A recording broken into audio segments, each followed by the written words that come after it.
So again coming back to కూటమి. So ఇందాక మీరు ఓకే మీకు నచ్చింది అని చెప్పారు, ఫైన్. ఆఫ్టర్ 2 years 3 years లేకపోతే అగైన్ 2029 ఎలక్షన్స్ అప్పుడు what is the situation scenario? నేను చెప్పలేను, నాకు అంత అంటే పొలిటికల్గా అని కదా, ఇది పొలిటికల్గా 3 పార్టీల కూటమి. ఈ కూటమి అనేది కలిసి ఉంటుందా, ఎందుకంటే ఇది 3 ఇండివిజువల్ పార్టీ డెసిషన్స్. దాన్ని నేను ఒక 5 సంవత్సరాల ముందు ప్రెడిక్ట్ చేసి దాన్ని ఇలా చెప్పాను అలా చెప్పాను ఆ రోజే చెప్పాను అని ఇదంతా నేను చెప్పలేను.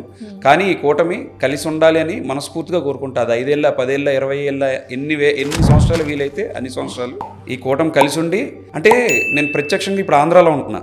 సో ఆంధ్రాలో నేను షిఫ్ట్ అయ్యా హైదరాబాద్ నుంచి, అంటే టెంపరీగా వర్క్స్ ఎక్కువ వర్క్స్ అక్కడ ఉండి. సో ప్రత్యక్షంగా చూస్తున్నా, ప్రశాంతంగా ఉంది, ఎవడ పని ఆడు చేస్తున్నాడు, ఆఫీసుల్లో ఫైల్ నడుస్తున్నాయి, పోలీసులు మారుతా ఉంది తీరి. సో ఎవడ పని ఆడు చేసుకుంటూ ప్రశాంతంగా ఉంది.